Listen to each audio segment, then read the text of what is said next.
Number 2، حضرت امام بخاری رحمۃ اللہ علیہ نے صحیح بخاری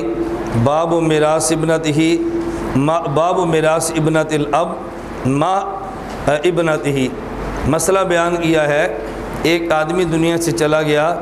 اس کی بیٹی بھی ہے، اس کی پوتی بھی ہے اور اس کی بہن بھی ہے۔ اب وراثت کیسے تقسیم ہوگی؟ حضرت امام بخاری رحمۃ اللہ علیہ نے حذیل بن شرحبیل سے نقل کیا کہ حضرت ابو موسیٰ اشعری رضی اللہ تعالیٰ عنہ سے مسئلہ پوچھا گیا، ایک آدمی کی بیٹی بھی ہے، پوتی بھی ہے اور بہن بھی ہے، اس کا مال وراثت میں تقسیم کیسے ہوگا؟ حضرت ابو موسیٰ اشعری رضی اللہ تعالیٰ عنہ نے فرمایا للبنت النصف وللأخت النصف، فرمایا کہ اس کی بیٹی کو آدھا دے دو اور اس کی بہن کو بھی آدھا دے دو۔ گویا ان نے آدھا بیٹی کے لیے، آدھا بہن کے لیے اور پوتی کو محروم کر دیا ہے۔ پھر حضرت ابو موسیٰ اشعری رضی اللہ تعالیٰ نے فرمایا واتی ابن مسعود فسیتابعنی، جاؤ تم حضرت عبداللہ بن مسعود سے مسئلہ پوچھو، وہ مسئلہ وہی بتائیں گے جو مسئلہ میں نے تمہیں بتایا، ان سے جا کر پوچھ لو۔ یہ حضرات مسئلہ پوچھنے والے حضرت عبداللہ بن مسعود رضی اللہ عنہ کے پاس گئے اور انہیں کہا جی ہمیں مسئلہ بتائیں، اور ساتھ یہ بھی بتا دیا کہ جو مسئلہ ہم آپ سے پوچھنے لگے ہیں، ہم یہ مسئلہ حضرت ابو موسیٰ اشعری سے پوچھ کر آئے ہیں اور انہوں نے ہمیں یہ جواب دیا تھا۔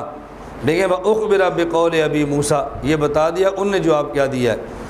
حضرت عبداللہ بن مسعود رضی اللہ تعالیٰ عنہ کے لفظ بڑے سخت ہیں،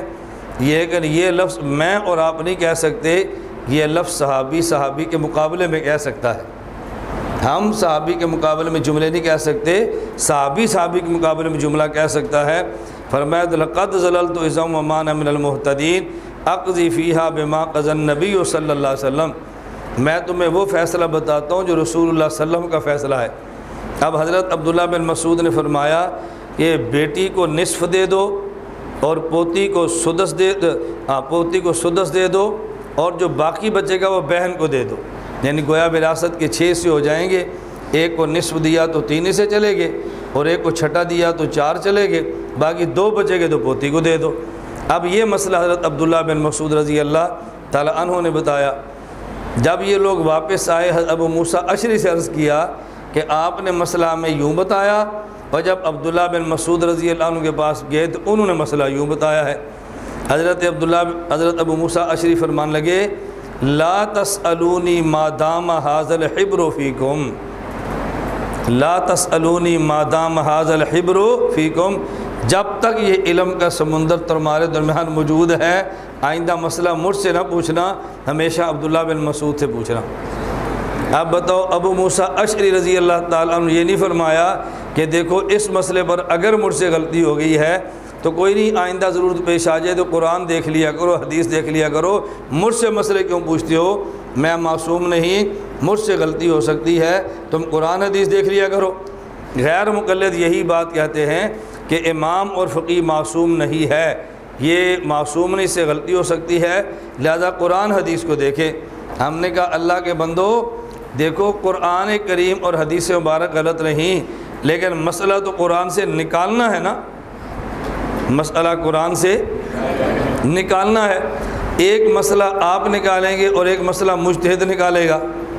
تو اگر مجتہد نے نکال لیا اس سے غلطی ہو گئی تو بھی جنت ہے،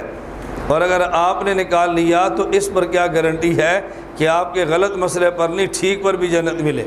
آپ کی مثال اناڑی کی ہے اور مجتہد کی مثال اسپیشلسٹ کی ہے۔ عطائی اگر ٹھیک علاج کرے تو بھی جیل میں جاتا ہے، اور اسپیشلسٹ سے علاج میں خطا ہو جائے تو بھی اس کو کوئی کچھ نہیں کہتا، تو دونوں میں فرق ہے۔ لا تسألونی ما دام ھذا الحبر فیکم، تو حضرت ابو موسیٰ اشعری رضی اللہ تعالیٰ عنہ فرد واحد سے مسئلہ پوچھنے کی بات فرما رہے ہیں، عموم بھی بات نہیں فرما رہے۔ اس سے پتہ چلا اگر کوئی بندہ زندگی بھر ایک فقیہ سے مسئلہ پوچھتا رہے تو مسئلہ ایک فقیہ سے پوچھنا جائز ہے۔ جس طرح زمین کی کچھ نعمتیں ظاہر پر ہیں اور کچھ نعمتیں زمین کی تہہ کے اندر ہیں، ہمیں پانی چاہیے زمین کی سطح کے اوپر نہیں بلکہ زمین کے نیچے ہے، ہم پانی نکال نہیں سکتے، انجینئر پانی نکالتا ہے اور ہم اس کے نکالے ہوئے پانی کو پی لیتے ہیں۔ اب دیکھو پانی کا خالق اللہ ہے اور نکالنے والا انجینئر ہے، بالکل اسی طرح مسئلے کا خالق اللہ ہے اور مسئلے کو نکالنے والا امام اور مجتہد ہے۔ تو پانی اللہ نے پیدا کیا، آدمی زندگی بھر ایک چشمے اور ایک ہی نالے کا پانی پیتا رہے وہ مشرک نہیں ہوتا، اور اسی طرح مسائل کے خالق اللہ ہیں اور زندگی بھر ایک مجتہد کے مسئلے پوچھتا رہے تو ایسا آدمی مشرک نہیں ہوتا۔ پانی کے خالق اللہ ہیں، نکالنے والا انجینئر ہے، مسائل کے خالق اللہ ہیں اور نکالنے والا امام ہے۔ جس طرح اللہ کے پیدا شدہ پانی کو انجینئر نکال کے دے دے اور آدمی پانی استعمال کر لے تو مشرک نہیں، موحد ہی رہتا ہے، اور اللہ کے پیدا کردہ مسئلے کو اگر مجتہد قرآن حدیث سے نکال کے دے دے، آدمی اس پہ عمل کر لے تو مشرک پھر رسالت نہیں ہوتا بلکہ یہ موحد ہی رہتا ہے۔ اور زندگی بھر ایک نل کا پانی پیے تو جائز ہے، تو زندگی بھر ایک مجتہد کے مسائل بھی عمل کرے تب بھی جائز ہے۔ دلیل نمبر 3، حضرت عمر بن خطاب رضی اللہ تعالیٰ عنہ کا فیصلہ ہے، المعجم الاوسط للطبرانی میں روایت موجود ہے۔ حضرت عمر بن خطاب رضی اللہ تعالیٰ عنہ نے خطبہ دیا اور فرمایا یا ایھا الناس من اراد ان يسأل عن القرآن فليسأل ابی بن کعب ومن اراد ان يسأل عن الفرائض فليأت زید بن ثابت ومن اراد ان يسأل عن الفقہ فليأت معاذ بن جبل ومن اراد ان يسأل عن المال فليأتنی فإن اللہ جعلنی لہ والیا وقاسما ابدا۔ حضرت عمر بن خطاب رضی اللہ تعالیٰ عنہ نے کتنا بہترین فیصلہ دیا، فرمانے لگے من اراد ان يسأل عن القرآن فلیات ابی بن کعب، اے لوگو اگر تم نے قرآن کے بارے میں کوئی بات پوچھنی ہو تو ابی بن کعب سے پوچھنا۔ ومن اراد ان يسأل عن الفرائض فلیات زید بن ثابت، اور اگر میراث کا مسئلہ پوچھنا ہو تو زید بن ثابت سے پوچھنا۔ ومن اراد ان يسأل عن الفقہ فلیات معاذ بن جبل، اور اگر فقہ کا مسئلہ پوچھنا تو پھر معاذ بن جبل سے پوچھنا۔ ومن اراد ان يسأل عن المال فلیاتنی، اور جس کو پیسے چاہیے تو پھر میرے پاس آنا، جس کو پیسے چاہیے تو وہ میرے پاس آئے، کیوں میں خلیفۃ المسلمین ہوں، میرے ذمہ تمہاری ضرورتیں پوری کرنا ہے، اگر ضرورت چاہیے تو پھر میرے پاس آنا۔ فإن اللہ جعلنی لہ والیا وقاسما ابدا، اس لیے کہ اللہ پاک نے حاجت مند کا مجھے ولی بنایا ہے اور تقسیم کرنے کی ذمہ داری میری لگائی ہے، میں خلیفۃ المسلمین جو ہوں، مال غنیمت اور مال حکومت میرے پاس ہے، یہ تقسیم میرے ذمہ ہے، مسئلہ چاہیے تو میرے پاس آنا۔ خان کا تھانہ بھون میں ایک وقت وہ تھا، حاجی امداد اللہ مہاجر مکی رحمۃ اللہ علیہ بھی تھے، حضرت مولانا مفتی محمد تھانوی رحمۃ اللہ علیہ بھی تھے، اور حضرت جی حافظ ضامن شہید رحمۃ اللہ علیہ بھی تھے۔ یہ تین بزرگ بہت بڑے بزرگ تھے، اور اپنے وقت کے یہ کہا جائے نا کہ ولایت کے تاج تھے تو بے تاج نہیں ہوگا، اور تینوں خان کا تھانہ بھون میں تھے۔ حضرت حافظ ضامن شہید رحمۃ اللہ علیہ نیک بھی تھے، متقی بھی تھے، اور ظریف و طب آدمی تھے، مزاح کرنا ان کے مزاج میں تھا۔ جب کوئی آدمی خان کا تھانہ بھون میں آتا، حافظ ضامن شہید رحمۃ اللہ علیہ بیٹھے ہوتے تو فرماتے اگر اصلاح کرانی ہے تو حاجی امداد اللہ مہاجر مکی اندر بیٹھا ہوا ہے، اگر مسئلہ پوچھنا ہے تو مفتی محمد تھانوی بیٹھا ہوا ہے، اگر حکا پینا ہے تو پھر میں بیٹھا ہوں۔ اللہ علیہ سیکھنی ہے تو ادھر چلا جا، مسئلہ پوچھنا ہے تو ادھر چلا جا، حکا پینا ہے تو میرے پاس بیٹھ جا، ایک کام میرے ذمہ ہے۔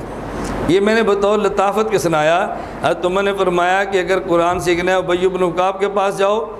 اگر آپ نے میراث کا مسئلہ پوچھنا ہے اگر میراث کا مسئلہ پوچھنا ہے تو زید بن ثابت کے پاس جاؤ، فقہ کا مسئلہ پوچھنا ہے معاذ بن جبل کے پاس جاؤ، اور پیسے چاہیے تو عمر بن خطاب کے پاس آؤ۔ اس کا معنی یہ نہیں ہے کہ عمر بن خطاب رضی اللہ عنہ ان مسائل سے واقف نہیں ہیں، کیونکہ خلیفۃ المسلمین ہیں، امیر المومنین ہیں، سارے مسائل خود بتائیں گے تو خلافت کے نظام کو سنبھالے گا کون؟ اس لیے امیر المومنین عمر رضی اللہ تعالیٰ عنہ نے یہ بات فرمائی ہے۔ اب دیکھیں، ایک تو اس سے تقلید شخصی ثابت ہو گئی، حضرت عمر رضی اللہ تعالیٰ عنہ نے ایک بندے کے پاس ایک فن کے لیے بھیجا ہے، تو اس سے تقلید شخصی بھی ثابت ہوئی اور کئی ایک باتیں اور بھی ثابت ہو گئی۔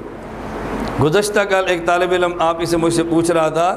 کہ استاد جی غیر مقلد اعتراض کرتے ہیں کہ آپ لوگ فقہ میں امام ابو حنیفہ کے پاس جاتے ہیں، عقائد میں ابو منصور ماتریدی کے پاس جاتے ہیں، اور قرات میں فلاں کے پاس جاتے ہیں، تصوف میں فلاں کے پاس جاتے ہیں، آپ ایسا کیوں کرتے ہیں؟ میں نے کہا اس لیے کہ حضرت عمر فاروق کی ہم بات مانتے ہیں۔ حضرت عمر فاروق رضی اللہ عنہ نے تقسیم بنا دی تھی کہ جس آدمی کو قرآن کا علم چاہیے ابی بن کعب کے پاس جائے، میراث چاہیے تو زید بن ثابت کے پاس جائے، اور اگر کسی آدمی کو فقہ چاہیے تو پھر معاذ بن جبل کے پاس جائے۔ تو یہ تقسیم ہماری نہیں ہے، یہ تقسیم اس شخص کی ہے کہ جس کے بارے میں اللہ کے نبی کا اعلان ہے، ان اللہ تعالی جعل الحق علی لسان عمر وقلبہ، جو بولتا بھی ٹھیک ہے، جو سوچتا بھی ٹھیک ہے۔ یہ ہماری سوچ نہیں ہے، عمر بن خطاب کی سوچ ہے، اور اس سوچ کو وہی قبول کرے گا جو رحمان کا بندہ ہوگا، وہ کبھی قبول نہیں کرے گا جو شیطان کا بندہ ہو، کیونکہ شیطان کا بندہ اور عمر بن خطاب کا راستہ ایک ہو نہیں سکتا۔ شیطان کا راستہ الگ ہوتا ہے اور حضرت عمر بن خطاب رضی اللہ عنہ کا راستہ الگ ہوتا ہے۔